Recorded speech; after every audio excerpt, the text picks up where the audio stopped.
episode of Coaches on Zoom Drinking Coffee. I've got my coffee with me today, and I'm really excited to welcome Cheryl Czack to the show. Cheryl, it's great to meet you. First time coming from Detroit, and thanks for being here. Yeah, thanks for having me. I have my coffee as well. I have my Cher mug today, cool. Wow. so drawing a little inspiration from Cher this morning. Yes, and I'm a sailor, so seize the day is my play on Nice. that. That's great. Yeah, so interesting times we live in, and interesting times to be doing the kind of work we do of supporting leaders and people who are trying to make a difference in the world. So, like, you know, it's a unique time to even meet and understand, like, how is coaching landing for you right now with the kinds of clients that you work with, and what are those real issues that are coming up for those people that you're trying to help? Yeah, it's really interesting because I found myself in the middle of several coaching engagements, and the goals that we set out for ourselves at the beginning of the engagement have, on some level, depending on what it is, have been a little bit derailed, right? Because all of a sudden things shifted. And so the conversations start to become about how to lead and engage a remote workforce, for example, or how to manage your own stress or overwhelm during this time. I'm doing a lot of, in coaching, what we call acknowledging and validating, right? So I'm doing a lot of like, yeah, it makes complete sense that you're feeling this way right now. A lot of listening. And so it really has been a shift with my clients, but it's also been exciting as a coach because you're really getting into it. You know, you're really getting to talk about what I think of as the good stuff. Yeah, totally. It is interesting. I mean, you know, when things are thriving and life is good for everybody, you know, those conversations, sometimes you really have to dig to find what's the piece here that you're not, you know, that's not feeling right for you. Now you don't have to dig very far to find those, and people are often coming. I'm always curious, talking to all the coaches I get to talk to, how they're trying to support coaches, if they've changed their approach or if they've kept consistent with their approach. You know, and sometimes I suppose it depends on how solid of a clientele base you had to start with. Yeah. So how has this all affected your business? Yeah. This is something, if I'm just going to be real, that I'm struggling with right now, because I think in the coaching community, there's a lot of talk around and it makes sense, to how do we serve our clients right now? How can we best meet the need? And I have some wonderful coaching cohorts who are developing these fantastic group programs or an 8-week program, and it's brilliant what they're doing. And that's not feeling kind of authentic for me right now. And I'm struggling with a lot of like, should I be doing this? What should I, and I'll sit down and I'll try to put together this, okay, I'll do a 6-week program around, and I'm just like, this doesn't feel right for me. So I've just been focusing on doing what I do, which is working with executives and leaders and just continuing down that path. What are you finding right now? How are you feeling about the climate? Yeah, it's interesting. I have an interesting clientele mix where I work with a couple of major business schools here in Canada, so in their master's degree programs. And so, I have a big block of students who are in their sort of 25 to 35, maybe 40-year-old age bracket. They're doing a master's degree. And what they need right now is really just sort of this ongoing sort of human support. Of what the world's going to look like for them when school's done, and some of them have sort of parked their careers to take this program. It's a year-long master's degree.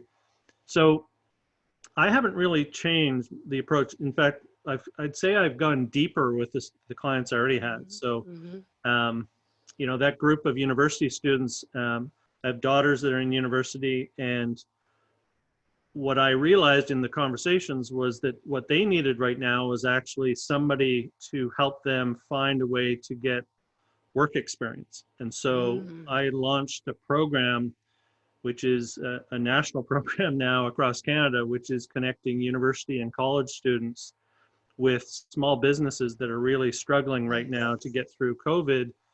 And we're creating these sort of intern experiences, so the students can continue learning by working with businesses, and the businesses can actually survive, right? Mm-hmm. So a lot of sort of digital marketing campaigns, a lot of innovation and design thinking approaches to help businesses find new ways to operate. And so, Mm-hmm.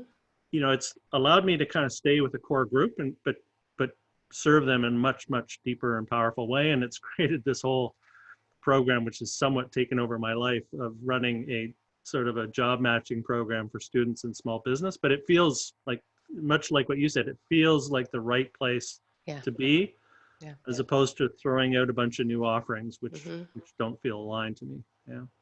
Yeah, I love that because exactly what you said. You're taking that group that you're already working with and thinking about how can I serve this existing group a little bit better? What are their needs? And then expanding from there. So that's Yeah. fantastic. I love Yeah. that. Yeah. So, so curious, like, how did you're doing leadership, Yeah. executive coaching? What was your path to getting involved in this in the first place? Yeah, so I have, being in Detroit, automotive is obviously probably no surprise that I was in the automotive industry. So I have about 20 years of experience in automotive. Initially started my career in accounting, and then went into HR, fell in love with HR, and kind of came up through HR, and then eventually took some executive leadership roles where I was responsible for the whole administrative package. So accounting, finance, HR, IT, all of that. And very early on in my career, in my early 30s, had the opportunity to work with a executive coach. So the Mm. company that I worked for hired a coach to work with our team. And from the very first coaching session, I thought to myself, this is the work. This is the work I'll do one day. And worked with that coach for a number of years, worked with another executive coach for a few years, and then hired what you'd consider a life coach privately for a while. And throughout all of those years, kept thinking, this one day, this is the work that I'll do. But it's a big risk to step away from a career that you spent Mm-hmm. 20 years building and to go out on your own. And so I didn't really feel like I was ready for that until 2018. And that's when I kind of made the shift. And I do a mix of coaching, which is what I love to do, but I'm also doing some HR consulting. Sure. So I kind of have a mix of the two. Yeah. Yeah. I always say that coaching is actually just a tool of the toolbox. Like, we're Yeah. consultants, we're advisors, we're Yeah. coaches. Yeah. Yeah. Interesting. What Yeah. happened 2018 that kind of made the jump happen? Yeah. My son was in college, so I kind of felt like, okay, he's out of the house and he's on his way. And well, I will be 50 this year. So I was Congratulations. 40. Oh, thank you. I was coming into 48 then. And I think I just started thinking, you know what? If not now, when? Like, how do I want to end my career? What do I want to do the last, whatever it be, 20 or 30 or whatever it is, years of my career? And it's, yeah, if I don't do it now, when will I do it? So that really was kind of the catalyst. Interesting. Yeah. And I know that you have, because I've watched several of these, so I know Mm. that you have a sports coaching background, right? Yeah. Yeah. So yeah, my background, it's quite amazing when I think about it now. My parents remind me of this, that I think in grade 9 or 10 they had careers class in high school, and I wrote down that I want to either be a coach or a chef. Um, and my cooking skills are still work in progress, um, I was, I was really lucky when I was young. I was very active and involved in lots of things, and I had some amazing coaches in sports and some amazing teachers at school as well, who really just triggered something that made me understand that there was a way of interacting with people that made them feel like they could accomplish things. Mm-hmm. And there was Yeah. other people that I come across that didn't have that ability, and they actually made you feel like less than you Yeah. were, right? Yeah. And something about that stuck with me. And so, I have a business background academically, but I knew that coaching was going to somehow be part of it. And then um, I had an offer to get involved in swimming coaching, which was my sports background. Mm-hmm.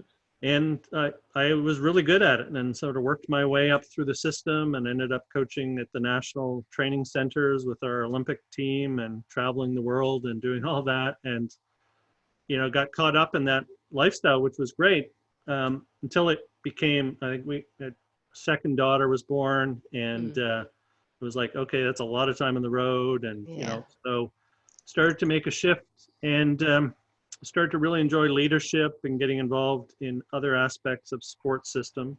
So I was responsible for designing the national coaching curriculum program that developed coaches in swimming across the country. And then I did consulting for other sports on how to develop high performance athletes. And I went to a conference in New York City, and it was a really cool conference where it was a sports performance conference, but they had panels where they had three people one from sports, one from business, and one from a completely different field. But they'd all talk about the same topic. And I'll never forget, because I was sitting there and they had a Formula One pit crew like manager. They had a lady that runs the Juilliard School of Dance. Yeah. And they had a lady who's a director on Broadway. And they were talking about performing under pressure and how they prepare their teams and their athletes to perform when they need to perform at the highest level. And I remembered about halfway through that talk, I could have closed my eyes and not known which job each person had. They talked about high performance and about developing the potential in people and finding the gifts within people and bringing those to the surface. They talked about it in exactly the same way. And it just fascinated me. And I knew at that weekend was over that I was going to transition and find other ways of doing coaching with other types of people, because I saw that high performance and sort of developing the potential in people was such a consistent thing, especially in that high performance realm where it's about how you tap into that little gift that makes somebody unique from everybody else on the planet, right? And so that weekend really changed things for me. So the last 10 years has been really diving into this world. And but yeah, it's pretty amazing to think, like, I'm 51, and so 32 years I've been coaching one way or the other. Yeah. And that's kind of hard to believe, but it's a blessing, really. Yeah, that's fantastic. It's interesting that you say this, because I noticed when I was going through my coach certification program that there were a lot of HR folks in the room, which made total sense to me, and that's where I come from. But there were also a fair amount of athletic people in the room who were either doing some sort of sports coaching or had came up through that. Which is a completely different background than I didn't really do sports. I'm not athletically inclined at all. So I didn't really have that experience growing up, but it's interesting that those types of people are drawn to coaching. And you're right, a lot of the methodologies and techniques apply in sports and in business. And you said something earlier about leaders that was some people make you feel like you can do anything and some people just don't. And that's so true in business leadership too, Yeah. Yeah. I mean, honestly, I could take the top 15 or 20 coaches I've met around the world in swimming or in sport and put them into a business, and they would be extraordinary. Yeah. Because they just have the ability to see in people things that they don't see in themselves even, and to find ways to bring that to the surface. And we talked to Lauren Ammon last week, who was a swimmer as well. And we talked about this dynamic that, when I was coaching, I'd be coaching a group of, let's say, 20 athletes at a time who were individual performers and sometimes competitors with each other in the competitive sense. And I had to find 20 unique ways to serve them, but also do it within a group setting. And that is exactly what great leaders need to do in the business world or leading teams, is to find that combination of driving the team performance, but also meeting the individual's needs. And a lot of leaders, they don't think of themselves as coaches, but that is what they are, you know. Mm. And a lot of times when you get to a leadership position, and especially your first leadership position, you rose through the ranks because of your individual performance. And I'm sure you were good on a team as well. But what got you to that role is being a top individual contributor. And suddenly you're now a coach, really. And it's hard to make that transition without training, you know, without the tools. And I like to joke that that I'm on a mission to eradicate crappy leadership. That's just kind of a little joke that I like to Here, make. here. Yep. But I do fundamentally believe, I have to say it with this caveat, that I believe that everyone wants to be a really good leader. I don't think anyone accepts their first management role thinking, I can't wait to be crappy at this. But they're oftentimes just not given the tools. Right. And that really is where coaching comes in. And a lot of companies get it and are investing in that kind of individualized development that coaching can offer. Yeah. Yeah. Well, I remind people that one of the worst head coaches in the National Hockey League was Wayne Gretzky. He tried coaching for a couple of years in Phoenix, and to take the best player ever and put him behind the bench, he could not relate to what the players that he was coaching were seeing, because it wasn't how he saw the game.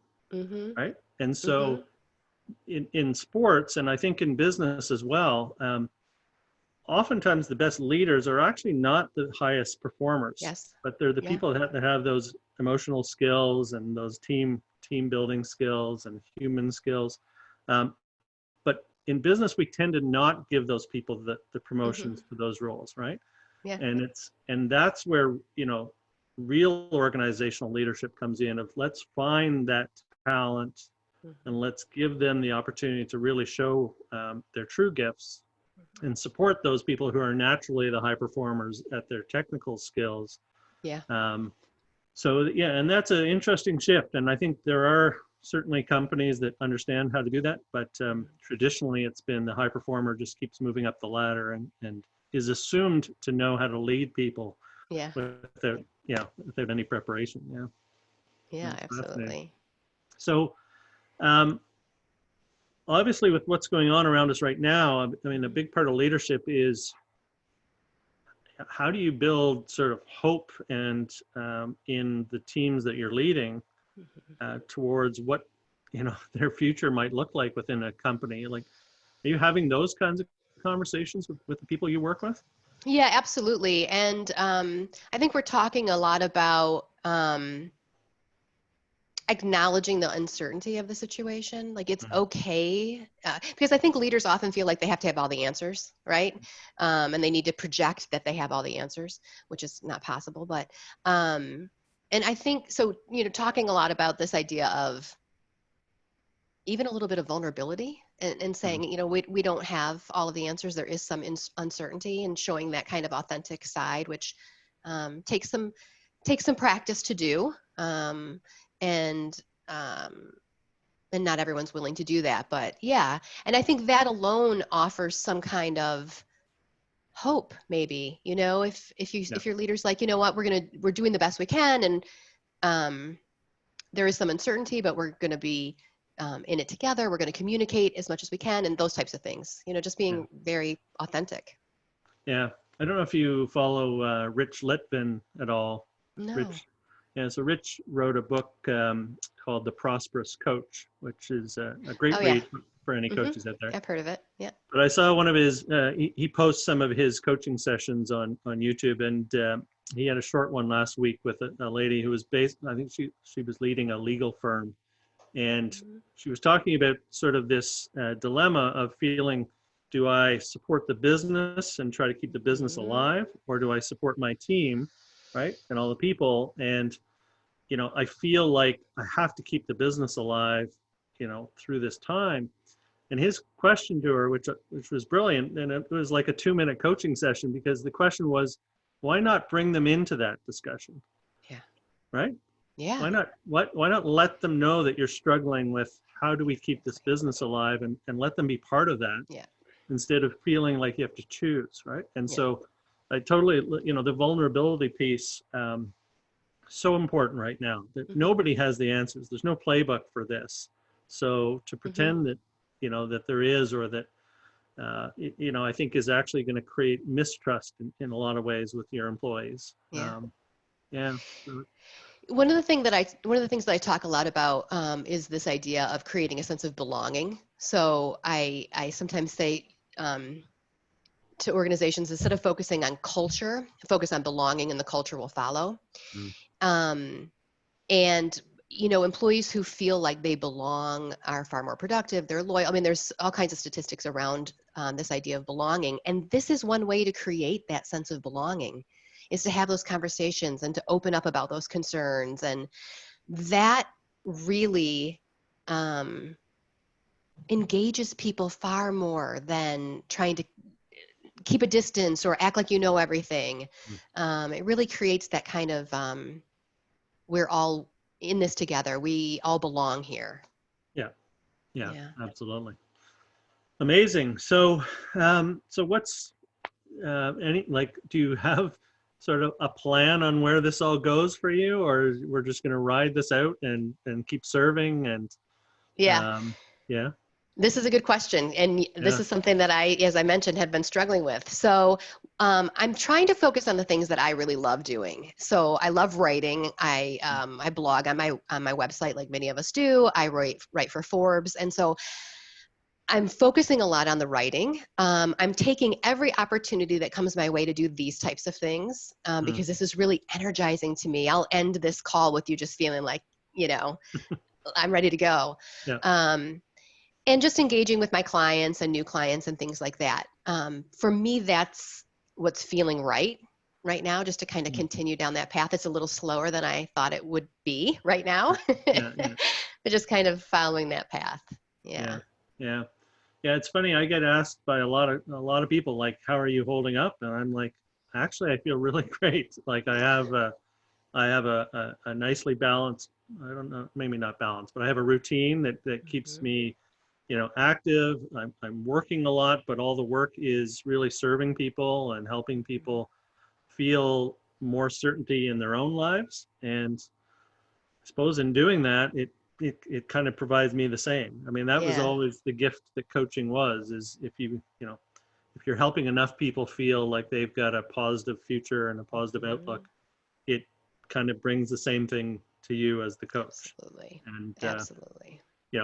The reality of the sales cycle of coaching and engagements, sure, it's changed, but the reason we do this in the first place hasn't changed. And in fact, it's probably more relevant today than it's ever been. So yeah, well, that's great. Well, look, Cheryl, it's been really, really cool to meet you. You too. Appreciate the conversation. And I'm sure we're going to stay in touch. I can tell right away there's lots of alignment in what we do and why we do it.